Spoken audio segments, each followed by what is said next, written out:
Olá pessoal, voltamos aqui com mais um episódio do Godic Talks, voltado para discussões do direito empresarial. E hoje tenho um enorme prazer de ter aqui como convidado o professor Paulo Fernando Campos Sales de Toledo.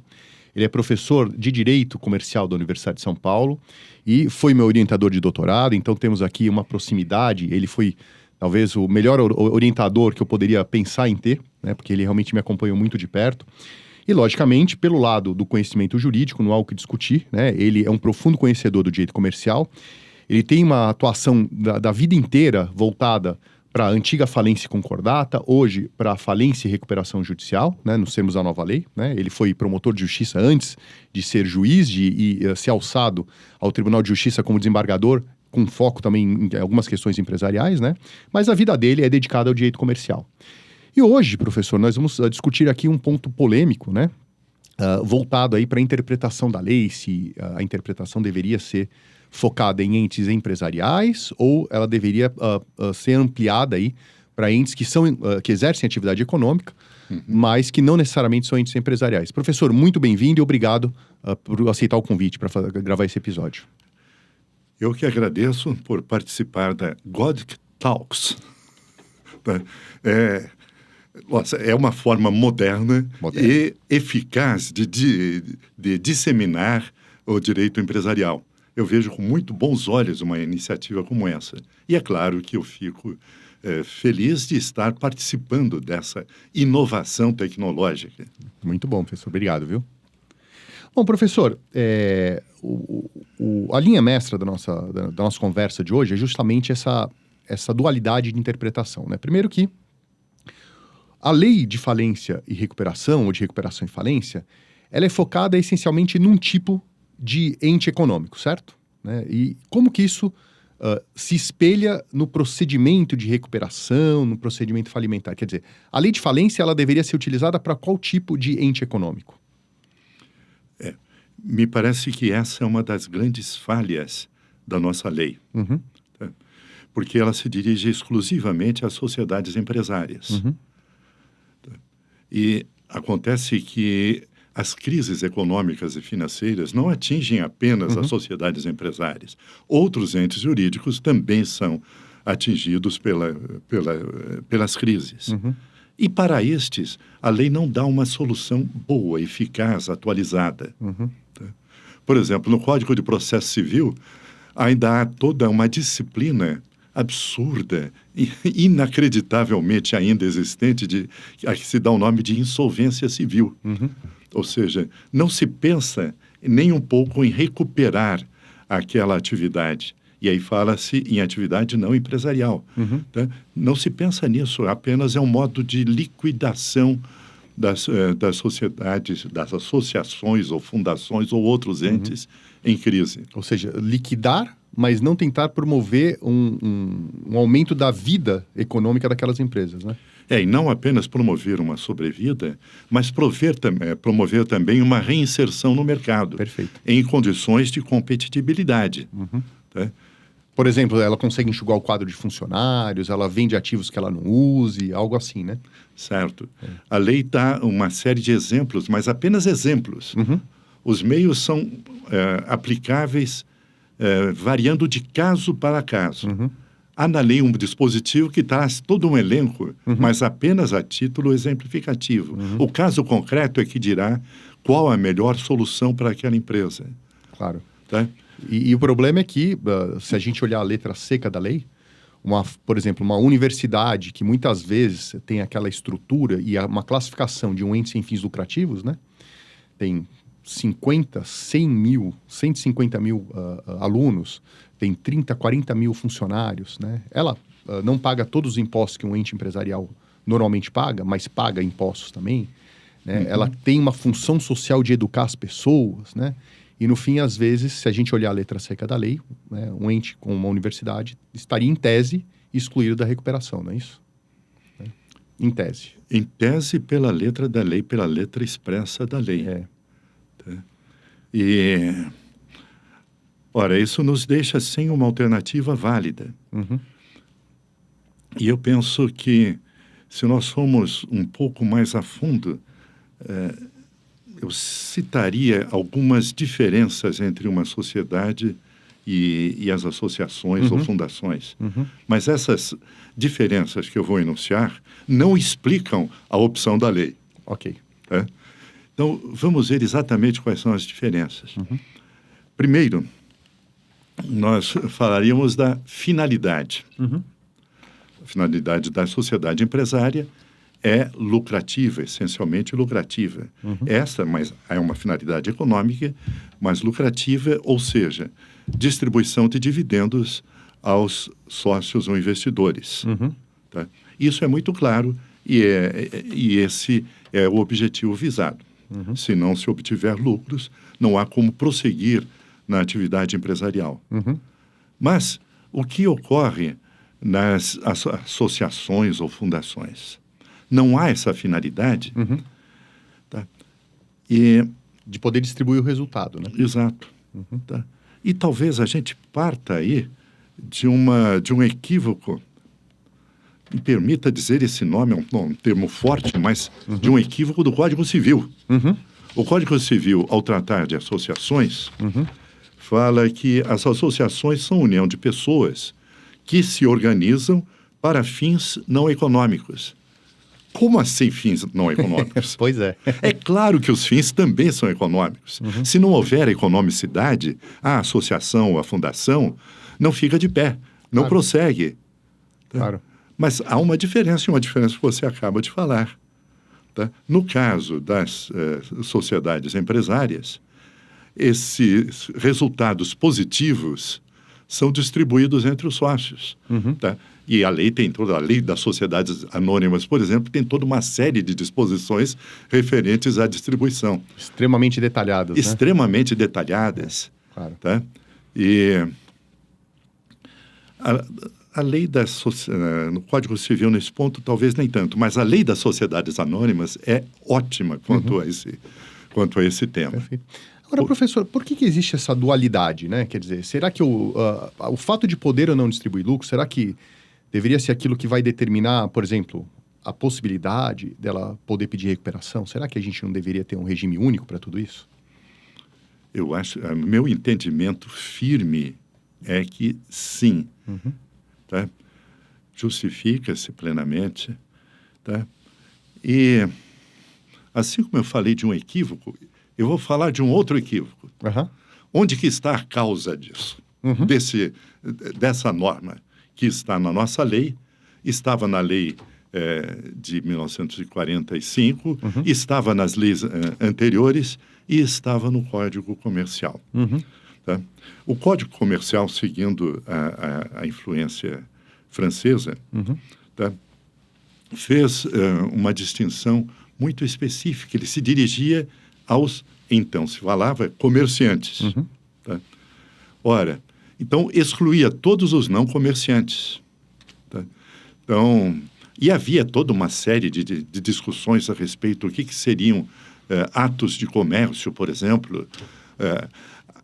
Havia uma norma que foi editada junto com o Código Comercial, também em 1850, que estabelecia um rol de atos de comércio. Então, a pessoa queria saber se era um comerciante, ou seja, alguém que praticava rotineiramente atos de comércio, e ia até essa relação para ver. Muito bem, e isso prosseguiu até agora.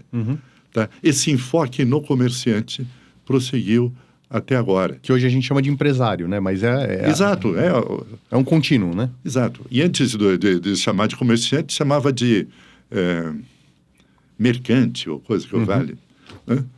Isso, mas é o empresário. Ou seja, é um problema que historicamente está na lei e talvez tivesse uma função naquele momento, né? Porque a atividade do que a gente chamaria de empresário hoje, ou comerciante até um pouco tempo atrás, era uma atividade que ela tinha uma série de restrições, né? Então, por exemplo, uma pessoa que, sei lá, o sapateiro, ele tinha que, para poder virar sapateiro, participar de uma corporação de ofício e ele estava sujeito a um regulamento específico, tinha que passar por um estágio, por um treinamento para poder ser aceito entre os sapateiros como um sapateiro oficial, né? Mas hoje a gente tem a unificação do direito privado e me parece que essa distinção, ela perdeu muito a função, não é? Exato. Unificação, principalmente em termos de obrigações. Não apenas, mas principalmente em termos de obrigações.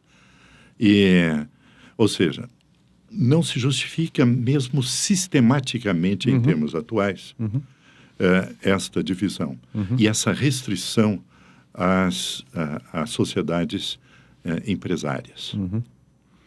Tá? Que não é, na verdade, um benefício. Tá? Sim, concordo. Porque tem o bônus, que é ter a possibilidade de um reerguimento, tá? Mas tem também o ônus, que se não der certo, vai à falência. Pode ter a sua falência decretada, né? Exato. E que, às vezes, a gente vê a falência como algo sempre como a morte, mas, na verdade, ela pode ser uma morte com, como que eu vou dizer, uma reencarnação posterior. Porque, por exemplo, se aquele empresário ele não tem uma competência para manter, por exemplo, uma pessoa que estava acostumada a produzir máquinas de escrever, né? E ele tentou começar a produzir computadores, né? Talvez ele não tenha aquele conhecimento. Ou, por exemplo, no mundo educacional, né? Se fala muito hoje, olha, a educação vai passar em boa parte, e na verdade, em números, já ultrapassou, né? O ensino à distância já ultrapassou o ensino presencial, né? E às vezes, o empresário que está acostumado a fazer as coisas de um jeito, ele não consegue se adaptar às novidades tecnológicas, né? E a gente sabe que isso acaba sendo essencial na atividade empresarial, se adaptar. Se por acaso vamos pegar o exemplo da Saraiva, que pediu a autofalência recentemente, que foi decretada, inclusive, né? Se por acaso aquele empresário ele chega à conclusão que ele não consegue mais exercer aquela atividade, mas aquela atividade ela pode ser utilizada e salva e continuada por uma outra pessoa, né? Ele pode pedir autofalência, vende os ativos e um outro empresário continua aquela atividade. Então, né? Eu acho que aí há duas perspectivas possíveis. Uma primeira, ele pode ingressar, ele não vai fazer isso, mas ele pode ingressar com uma recuperação judicial e na própria recuperação judicial, no plano de recuperação, prever que haverá uma nova gestão, que ele continuará no negócio, continuará como titular de cotas ou de ações, mas a gestão será conferida a outras pessoas, tá? E que tenham para isso a formação adequada e que irão buscar os meios para tanto. Tá? Pois bem, essa é uma primeira opção, mas não é a única. Não é a única. Tá? Há também a falência. Pois é. Tá? Eu tenho até um artigo, aqui eu dei o nome de A Recuperação Judicial, a recuperação de empresas mesmo na falência. Mesmo na falência, concordo. Exato. Porque na falência também, inclusive na nova lei, isso daí já está desde 2005, já não é, mas nem tão nova essa regra. Pois é. Então se prevê para a realização dos ativos toda uma enumeração legal em 4 pontos, o primeiro dos quais é uma escala de preferência. Começa pelo modo preferível e depois vai descendo. O modo preferível de todos é a venda de todos os ativos. Muito bem. Com a venda de todos os ativos, pagam-se os credores. Tá? E uma nova gestão, um novo empresário assume a atividade empresarial. Perfeito. E a própria lei de recuperação e falência, ela diz que o processo falimentar é uma maneira de dar eficiência econômica, né? Sim. É curioso isso. Então, é que, logicamente, existe um aspecto de visão muito negativa da falência, mas a gente está falando não de coisas isoladas.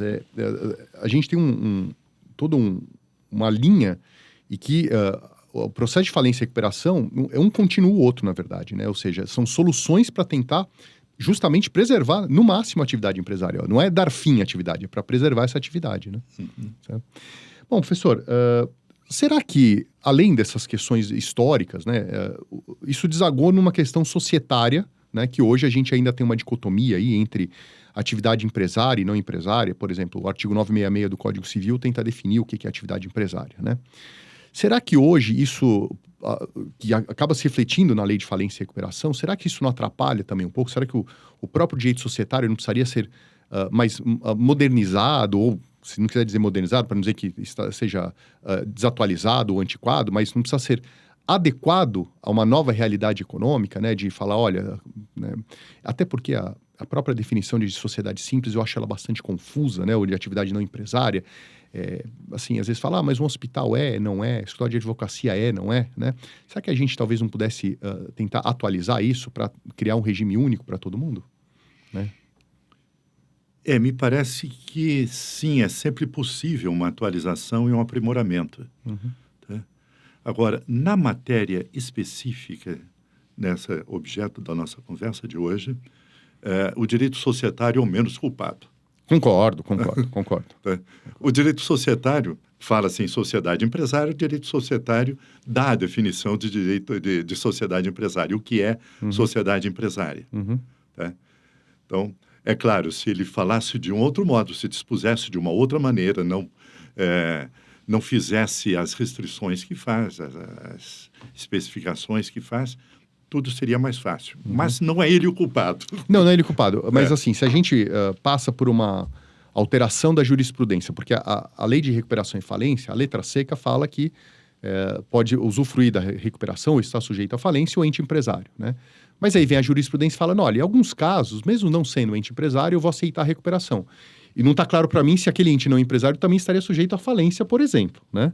A gente sabe que a recuperação, a jurisprudência hoje já passa a permitir, em alguns estados, principalmente, a utilização da recuperação para ente não empresário, né? Sim. Agora, a gente talvez...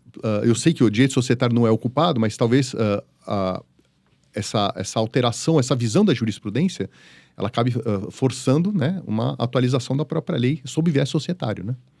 Porque senão as coisas elas vão andar descasadas. Aí fica muito ruim para a gente que é comercialista, né? Como eu disse, sempre se pode... melhorar, né? Sempre se pode aprimorar. E sempre se deve acompanhar a evolução dos fatos. Perfeito. Tá? O direito está em constante evolução. Constante evolução. Não parece porque ele é codificado, ele está ele é legislado por escrito, então, mas ele está em constante mutação. Sim. E a gente, nas 2 últimas décadas, passou por alterações importantes. O próprio Código Civil, que passou a reger o direito de empresa, né? A lei das SA passou por quantas reformas e mini-reformas, né? Recentemente, a lei da Sociedade Anônima do Futebol, que é uma nova modalidade de sociedade anônima, e assim Isso. vai, né? Exato. Bom, e mesmo o Código Civil está agora com um projeto. É verdade. Aliás, por enquanto é um anteprojeto em discussão. Pois é. Que é bem abrangente, né? É um porta-aviões aí, né? Ele é gigantesco, né? Vai reformar bastante coisa. Ou seja, essas ideias aí que estão em ebulição irão se refletir certamente nessas disposições que serão projetadas nesse projeto de lei que virá a ser redigido e apresentado. Não, perfeito. Professor, então passamos por um momento de evolução da lei, né? A jurisprudência, né? A gente tem aí um anteprojeto de lei de alterar o Código Civil de maneira ampla, mas certamente vai afetar também o direito de empresa, né? Fazer uma pergunta mais de fundo econômico para o senhor, tá? Será que, sob o viés econômico, os entes empresariais, eles realmente deveriam poder pedir a recuperação? E, logicamente, teria o outro lado dessa moeda, né? Que eu acho que se um deveria acompanhar o outro, também está sujeito a uma eventual falência. Ou até poder pedir autofalência. Será que no âmago, qualquer tipo de ente econômico, por exemplo, que eu mencionei, uma universidade, que tenha fora de uma associação sem fins lucrativos, ou, como o senhor mencionou, uma fundação, será que eles não deveriam também, na lei, né, com um princípio já trazido de maneira clara, para evitar uma discussão jurisprudencial um pouco mais longa e desnecessária, será que não deveria já ser permitido a esses entes não empresariais, mas que são econômicos, poder pedir recuperação, estar sujeito à falência, etc? A meu ver, sem dúvida, deveria se estender aos entes não empresariais esse alívio da recuperação judicial ou a possibilidade da insolvência civil, da insolvência civil, da insolvência, ou seja, da liquidação da falência. Tá? Os nomes variam conforme o sistema jurídico. Tá? Porque não há soluções, por enquanto, hábeis para dar uma resposta a esses problemas enfrentados. E são problemas reais. É até interessante. Você sabe que, mesmo ao tempo da vigência da antiga lei de 45, já havia uma tentativa de se alongar, de se estender. Tá? Eu tenho, por exemplo, um livro escrito em 3 volumes, escrito na década de 50, em que ele trata de aspectos como esse. E a jurisprudência da época já permitia, por exemplo, que hospitais pudessem pudesse impetrar concordata preventiva ou ter a sua falência decretada. Né? Sob o fundamento de que nos hospitais também haveria uma hotelaria. Ok, ou seja, seria uma atividade empresária atrelada à atividade não empresária. Seria isso. Exato. Mas eu acho que nós podemos ir além disso e abranger mesmo todos os entes atualmente não considerados empresários. Tá? Porque não há soluções. Para as empresas há. Para as associações e fundações só há liquidação. Mas a liquidação explica em extinção, em morte daquele ente que ainda pode produzir, ainda pode gerar resultados positivos, resultados sociais, resultados educacionais, etc. Professor, eu posso aproveitar um pouco do seu conhecimento histórico, inclusive, e atuação, né, histórica, pela sua experiência profissional, né, que vem desde a promotoria de falência e concordata, né? Então o senhor acompanha isso por muito tempo. O que a lei, na essência, ela trata do mesmo jeito. Fala, olha, ente empresário, ente não empresário. O empresário podia pedir a concordata, hoje pode pedir a recuperação. E o ente não empresário não pode. Então, na essência, apesar dos artigos, o texto da lei ter sido alterado, mas na essência a ideia ela continua a mesma. Por que a jurisprudência vem sendo moldada? O senhor vê isso talvez uma mudança de cultura? E, logicamente, a gente não tem como afirmar categoricamente, mas o senhor que acompanhou tudo isso, o que o senhor percebe na sua prática empresarial? Houve uma mudança de cultura, de pensamento? Eu não sei, eu acho que eu vou pôr isso num nível um pouco mais abaixo. E que é o seguinte, é uma frase famosa. A lei não pode desconhecer a realidade. Perfeito. A aplicação da lei não pode desconhecer a realidade. Se desconhecer a realidade, encontrando a porta fechada, entra pela janela. Faz sentido. Ou seja, a questão de um ente não empresário poder pedir recuperação tá entrando pela janela, né? Porque essa é a realidade dos fatos, né? Que note, há que se dar uma solução para isso. Claro. Tá? Os problemas são levados, as questões são levadas ao judiciário, é apresentada esta solução. Eu preciso de uma recuperação judicial. Eu sei que eu não sou uma sociedade empresária, mas eu preciso dessa recuperação judicial. Minha atividade é benéfica para toda uma multidão de pessoas. Tá? O juiz vai pensar muito, vai refletir a respeito e vai conceder, muitas vezes. Mas não é o ideal, porque não é o que está na lei. Claro. Diretamente não está na lei. A lei deveria... Nem sistematicamente, nem que a gente fosse aos princípios. E a lei deveria dar segurança jurídica, né? Quer dizer, exato. O juiz acaba dando uma solução. Das finalidades da lei é a segurança jurídica. Perfeito, perfeito. E essa segurança parte de uma norma clara. E essa norma é a norma a ser aplicada pelo judiciário. Tá? Ou pelo árbitro, no caso da arbitragem. Tá? Claro. Mas sempre uma norma clara. Parte-se de uma norma clara. É claro que a interpretação não pode ser literal. Tá? Uma interpretação literal é uma interpretação rasa, mas deve ser sistemática. Claro. Agora, não pode ser contra a lei. Pode ir além do que diz a lei expressamente. Perfeito. E assim, desde a edição do Código Napoleão na França, né, a ideia de ter uma lei com normas claras, aplicáveis a todos, etc., era justamente criar segurança jurídica, né? Exato. E às vezes a gente não consegue ainda, né, porque a lei não chega lá, né? Até por um fator muito simples. Mas é óbvio, mas às vezes o óbvio tem que ser dito. Quando não há essa segurança jurídica, há uma diversidade de soluções jurisprudenciais, uma diversidade de decisões a respeito. Como é que fica o empresário diante disso? Pois é. Tá?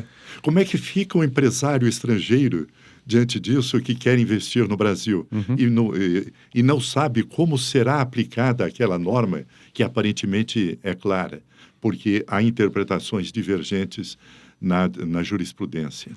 E a insegurança jurídica ela é um dos principais fatores para que o investimento estrangeiro às vezes não chegue no Brasil, né? Pois é. Professor, agora por outro lado, curiosamente, desde a edição, por exemplo, do Código Comercial de 1850, né?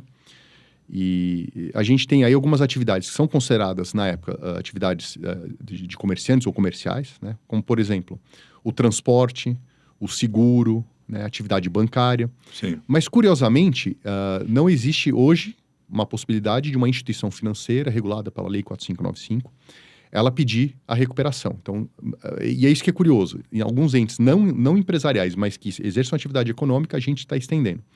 Mas para outros, talvez esse processo ainda não seja adequado pela natureza da atividade, né? Então, como que o senhor vê, por exemplo, uma possibilidade, eu acho bastante temerário, mas a possibilidade de uma instituição financeira poder pedir recuperação, que não é permitido pela lei, mas uma questão de fundo sociológico. O senhor acha que deveria ser permitido isso? Eu tenho sérias dúvidas a respeito. Uhum. Não é esta a solução que o direito comparado nos dá. Perfeito. Para esses casos, costuma-se editar normas próprias. Uhum. Tá? Os sistemas jurídicos, de um modo geral, para as instituições financeiras, apresentam regras próprias. Uhum. Tá? No Brasil, já estivemos antes e temos agora. Tá?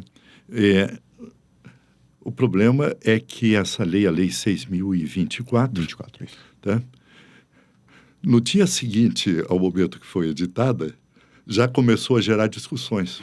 Eu me lembro que poucos dias depois, ou poucos, sei lá, semanas, ou muito pouco tempo depois, eu fui chamado para dar uma palestra.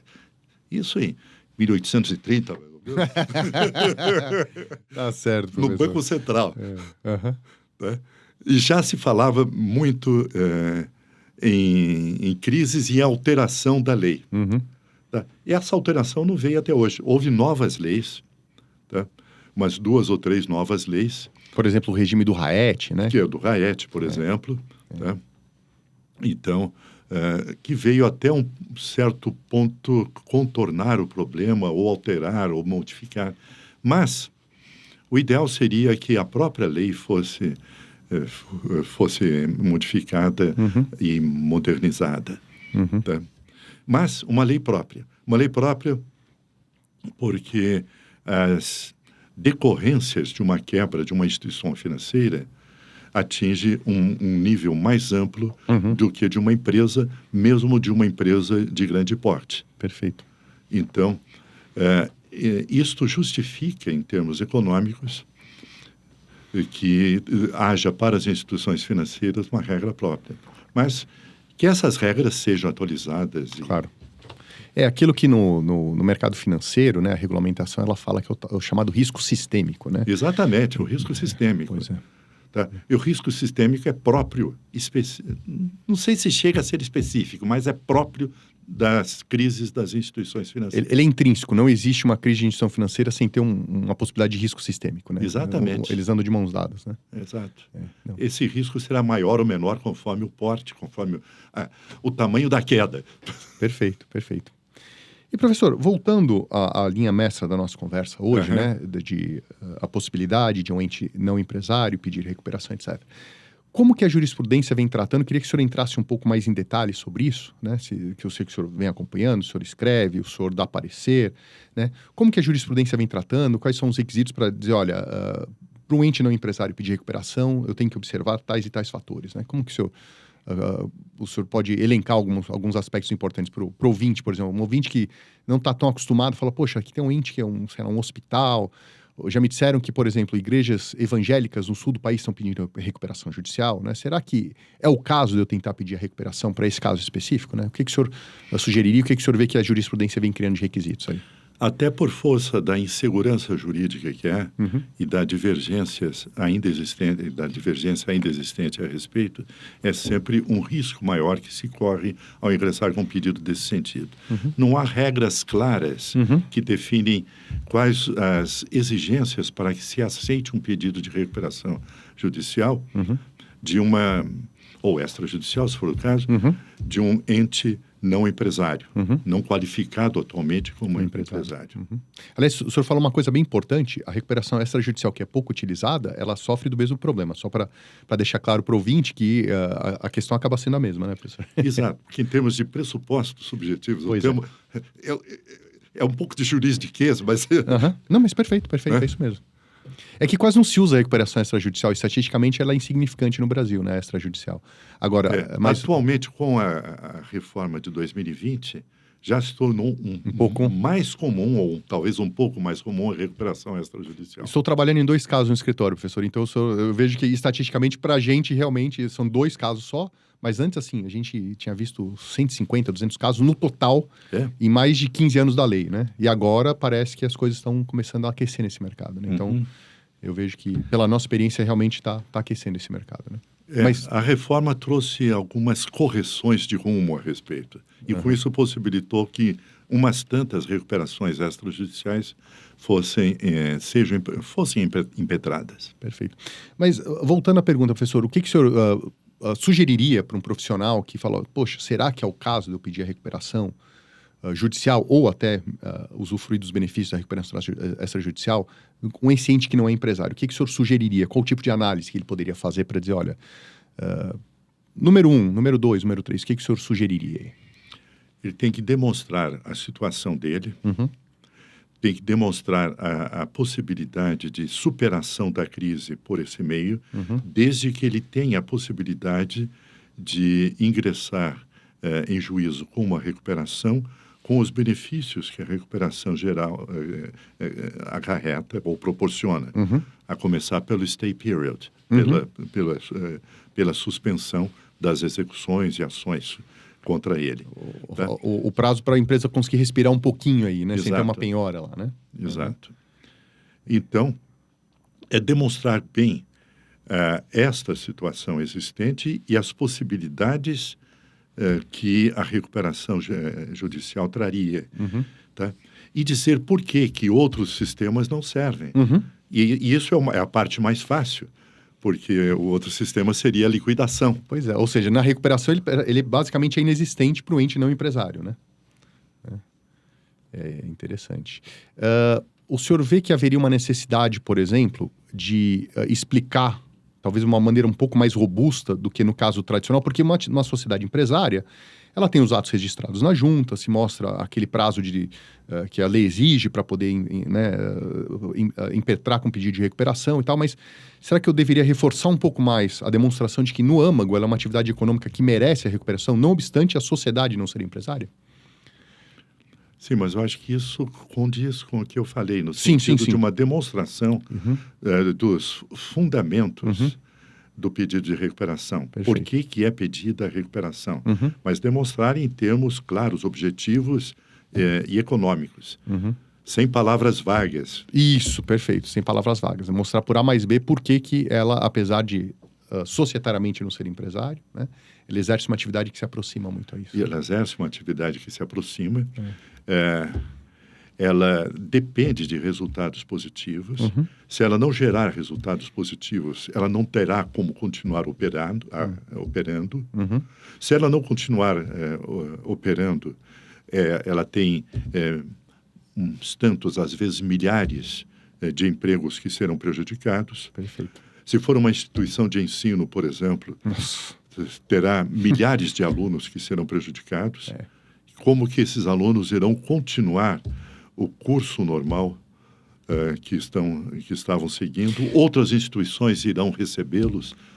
Ou seja, a série de problemas que decorreriam de um indeferimento do pedido poderiam ajudar o juiz a dar uma decisão favorável. Professor, eu tenho um primo que ele se formou numa instituição lá no Rio de Janeiro, que a instituição ela foi liquidada, né? E assim, ele tem um grau de bacharel que é válido, etc. Mas ele hoje é empresário, mas se ele fosse pedir emprego, falar, você estudou numa faculdade que não existe mais, quer dizer, tem até esse aspecto de criar uma mancha negativa no currículo do ex-aluno, né, do egresso daquela instituição. Eu fico pensando, como meu primo veio falar comigo, eu falei, realmente, né? Ainda bem que você não precisa pedir emprego, você criou sua vida de empresário e etc. Mas até um outro aspecto que é bastante curioso, né? Que não tem nada a ver com a atividade, mas as pessoas que compraram aquele serviço, né? Entendeu? Então, né? Porque se ele conseguir entrar numa outra instituição de ensino, muito bem, passará a ser, a mostrar no seu currículo essa instituição de ensino em que ele se formou. Agora, se ele já tiver formado... Ele já está formado. Olha... já se formou numa instituição, mas olha, ela é tão fraca que não pôde sobreviver, não pôde ficar de pé. Então, isso pode prejudicar. Então, tem esse problema social Pois também. E tudo isso pode ser demonstrado. Pois é, pode ser. Sem choramingar. Sem choramingar, não, mas é que, assim, a pessoa, ela pagou os 4, 5 anos de faculdade, ela se esforçou para se formar, às vezes a pessoa trabalha durante o dia, estuda durante a noite, tem família. Não é uma vida fácil, né? E a pessoa depois tem um título que perde valor porque a instituição desapareceu, né? Isso me lembra uma vez, eu estava trabalhando numa operação que a gente fez um roadshow com um cliente, e o officer do banco lá de Nova York que estava distribuindo os bonds, né, ele falava, olha, meu nome é tal, eu trabalhei no Merrill Lynch, né? Antes dele continuar, ele falou assim, mas eu saí do Merrill Lynch antes da crise de 2008, 2009, antes do banco entrar em liquidação. Ele já explicava de cara, porque ele foi um officer muito graduado no Merrill Lynch, né? Então ele tinha que explicar... Né? Que saiu antes. Então isso me lembra o caso do meu primo. Olha, eu estudei na instituição tal, mas eu me formei antes, quer dizer... A pessoa, ela fica numa situação que ela se sente um pouco acuada, né? Enfim, né? É um problema, né? É mais um problema. Mais um problema, né? Enfim, né? E olha, e o pior, que o Brasil está isolado nessa matéria. Bem lembrado, professor. Acho que nós podemos falar também sobre isso. Aliás, o senhor deve, por favor, explore esse assunto, por favor. Tá bom. Desculpe, eu vou citar a mim mesmo, apenas para facilitar. É uma colinha, porque eu cito aqui umas 4, 5 ou 6 legislações estrangeiras que disciplinam o assunto de modo oposto ao nosso. O ouvinte vai agradecer muito, professor, porque o senhor vai resumir tudo com uma coisa que ele levaria muito tempo para conseguir fazer a pesquisa. Exato. Então, está no Tratado de Direito Empresarial, volume 5º, escrito nessa parte em conjunto com a Adriana Pugliese. Grande Adriana, um grande abraço para ela. Então, abro aspas agora. O direito brasileiro permaneceu na contramão e contrariou a tendência mundial de ampliação do critério subjetivo de sujeição aos procedimentos concursais. Como ocorre, e agora vem, só elencar, direito norte-americano, direito francês, direito alemão, direito português, direito espanhol, direito argentino. Isso é apenas um exemplo. Há outros também. Mas isso mostra como o Brasil está defasado nessa matéria, como há um descompasso em relação a outros sistemas jurídicos. E é curioso que a gente bebe muito nessas fontes que o senhor citou, né? Todos esses sistemas jurídicos, a gente se inspira muito neles para várias coisas. Né? Pois é. Poderia fazer isso para uniformizar esse entendimento do ente não empresarial. Claro. Né? Muito e bom. Olha, eu daria até mais um fundamento histórico. Tá? Eu acho que há uma necessidade absoluta de nós estarmos sempre up-to-date, desculpe a expressão, mas... Atualizados, tá? Na matéria. Professor internacionalizado é assim, né?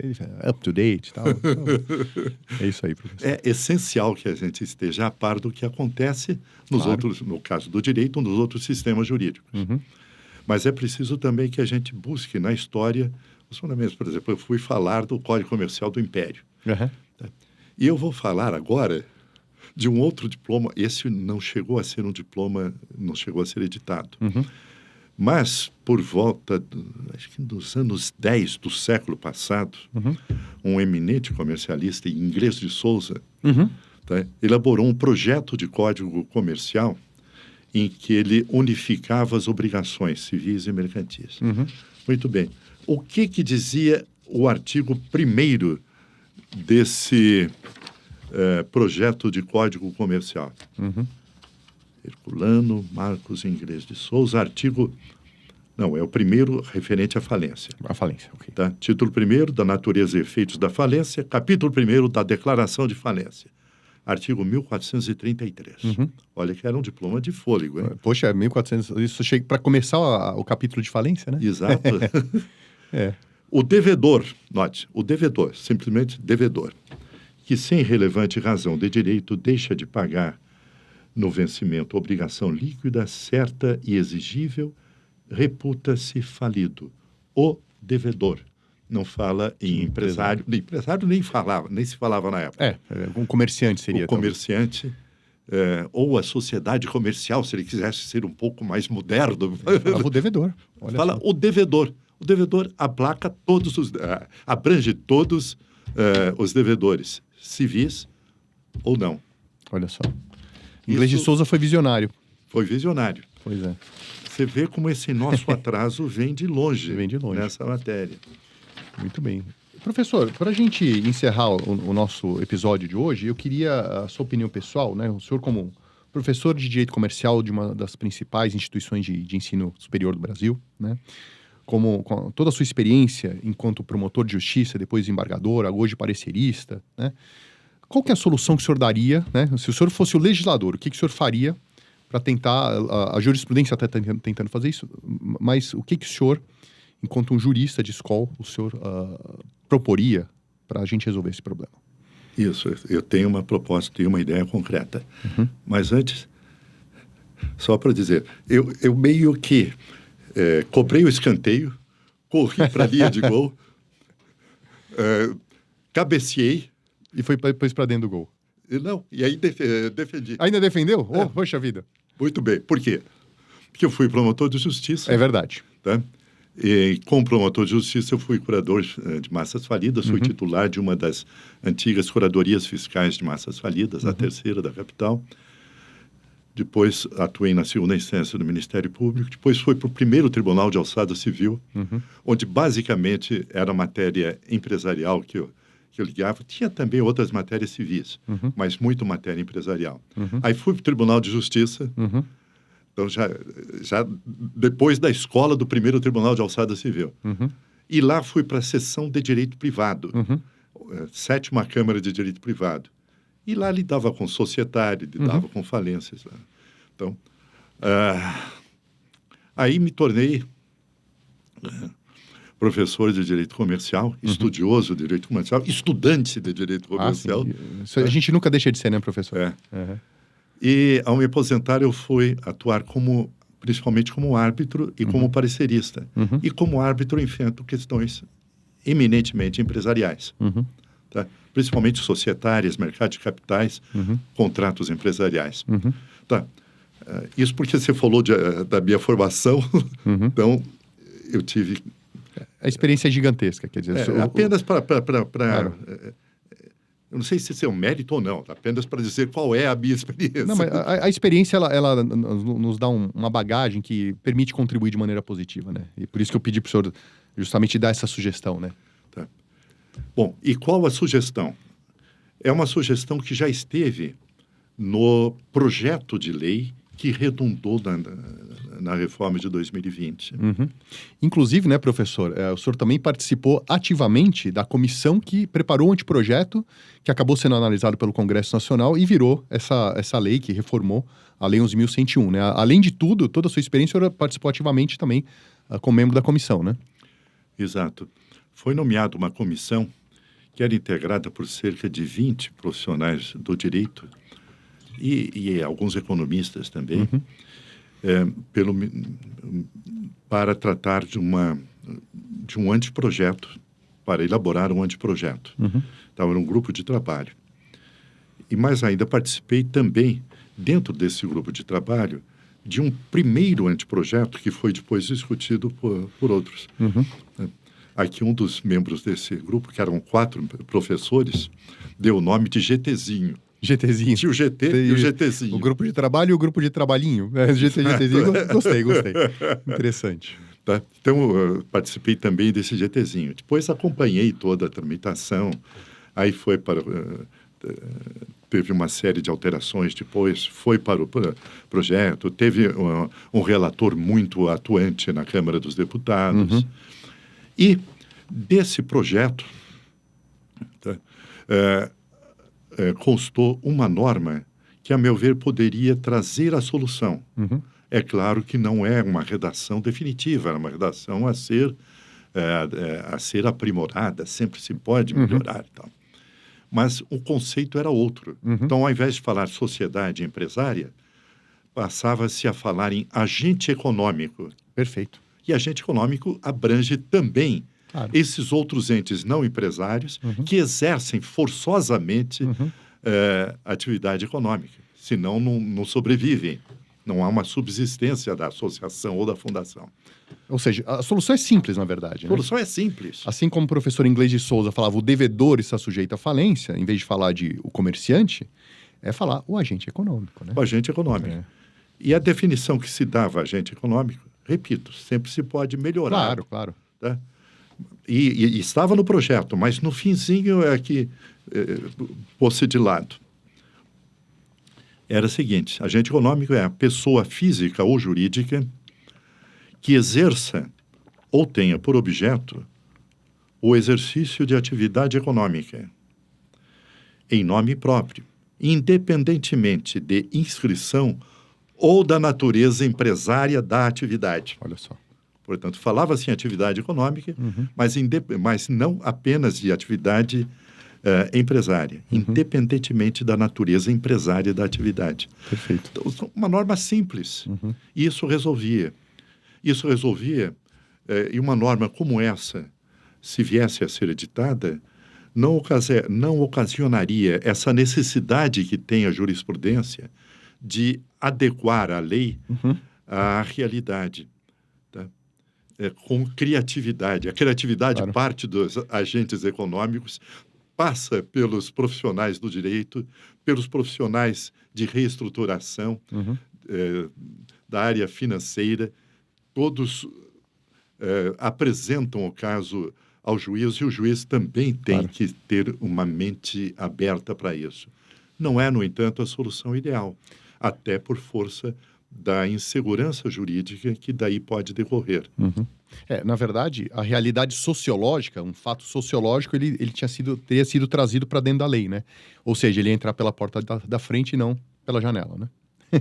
Pois é. É isso aí. Professor, agradeço muito o seu tempo, né? Um enorme prazer estar aqui como orientador de doutorado, professor Paulo Fernando Campos Salles de Toledo, professor da Universidade de São Paulo. Ele é árbitro, ele é parecerista, fez carreira aí no Ministério Público com concordata e falência, depois foi desembargador do Tribunal de Justiça, tem uma experiência gigantesca, a troca de ideias hoje foi excelente, agradeço muito o seu tempo, professor. Obrigado, viu?